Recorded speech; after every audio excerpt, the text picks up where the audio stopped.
दोस्तों, क्या आपने कभी अकेले में बैठकर आसमान की तरफ देखकर सोचा है कि यह क्या चीज है, यह कितना विशाल है? क्या यह हमेशा से ऐसा ही था या फिर इसकी भी उत्पत्ति हुई है? अगर इसकी उत्पत्ति हुई है तो इससे पहले क्या था? यह जिज्ञासा हमेशा से हमारे अंदर हमको झंझोरती रहती है। तो आइए जानते हैं इन सभी सवालों के जवाब हिस्ट्री टाइमर पर।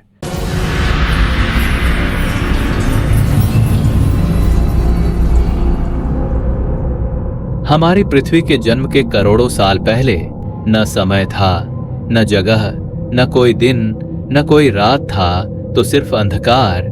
सब कुछ शून्य था। किसी को कुछ भी नहीं पता था कि यह अंधकार कितने क्षेत्रफल में फैला हुआ है।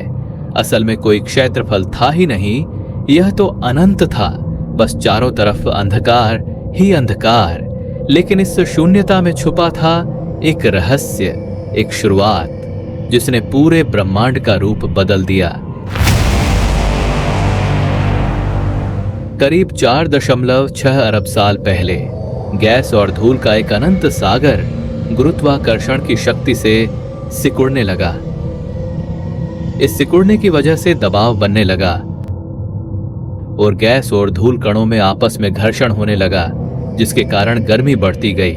और इस कृत्य के कारण करीब 13.8 अरब साल पहले अचानक एक बिंदु में भयंकर ऊर्जा का विस्फोट हुआ और उसी पल जन्म लिया पूरे ब्रह्मांड ने। उसी समय तारे, आकाश गंगाएं, ग्रह सब इसी विस्फोट से बने।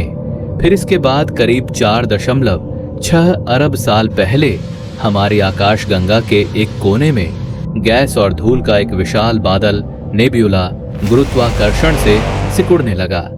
कण आपस में टकराने लगे, गर्मी बढ़ने लगी और इस उथल पुथल से पैदा हुआ एक आग का गोला जो था हमारा सूरज।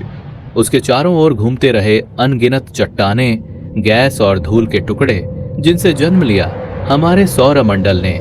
यही धूल और चट्टानों के अनगिनत टुकड़े आपस में टकराए, कुछ बिखर गए लेकिन कुछ जुड़कर बड़े होते चले गए।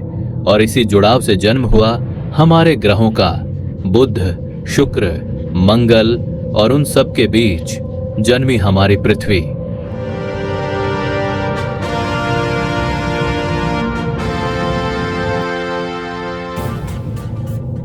लेकिन यह पृथ्वी वैसी नहीं थी जैसी हम आज देखते हैं। यह थी जलती हुई आग की एक गेंद, जिसका तापमान इतना अधिक था कि पत्थर भी पिघलकर लावा की नदियां बन गए। यहां न पानी था न हवा, सिर्फ आग और धुआं। यहां पर जीवन जीना असंभव था। इसी उथल पुथल में एक विशाल खगोलीय पिंड पृथ्वी से टकराया। टक्कर इतनी भयानक थी कि लाखों टन मलबा अंतरिक्ष में बिखर गया और इन्हीं टुकड़ों से जन्म हुआ हमारे साथी चंद्रमा का, वह चंद्रमा जो आज भी हमारी रातों को रोशन करता है। लाखों सालों की यात्रा के बाद हमारी पृथ्वी धीरे धीरे ठंडी होने लगी। ज्वालामुखियों से निकली गैसों ने वायुमंडल का निर्माण किया।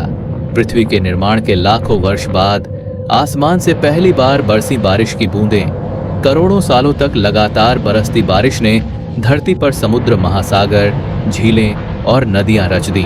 पृथ्वी पर हर जगह पानी ही पानी हो गया था। लेकिन बात यहीं पर खत्म नहीं होती।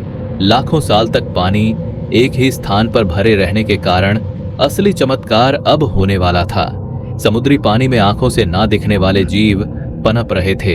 इनका आकार काफी छोटा था, जो बिना सूक्ष्मदर्शी के नहीं दिखाई दे सकते थे। यही से शुरुआत हुई जीवन की। इन छोटे जीवों ने करोड़ों सालों की यात्रा की। धीरे धीरे इन जीवों के आकार में परिवर्तन होने लगे और इनका आकार बड़ा होने लगा। करोड़ों साल पहले के समुद्री जीव आज के समुद्री जीव से बिल्कुल भिन्न थे।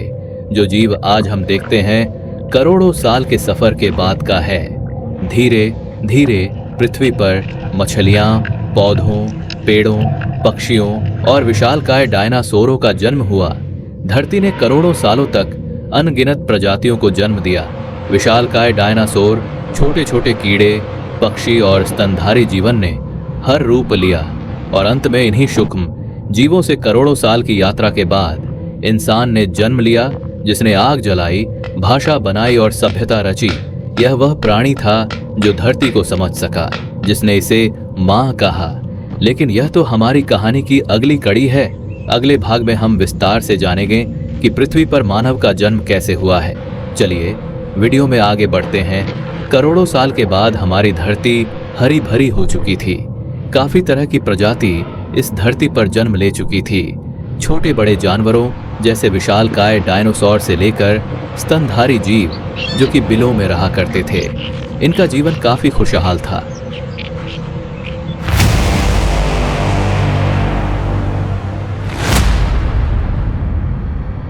सोचिए, यह धरती सिर्फ एक ग्रह नहीं है, यह है जीवन का पालनहार, हमारी असली मां। अरबों सालों की संघर्ष और यात्रा के बाद हमें यह जीवन मिला है। इसलिए इस नीले ग्रह की रक्षा करना सिर्फ हमारी जिम्मेदारी नहीं, हमारा कर्तव्य है।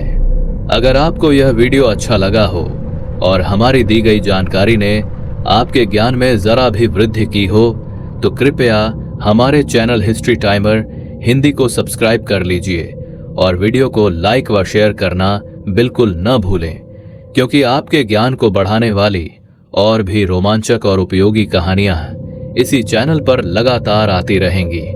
अब मिलते हैं अगले भाग में, जहां हम जानेंगे मानव की उत्पत्ति कैसी हुई।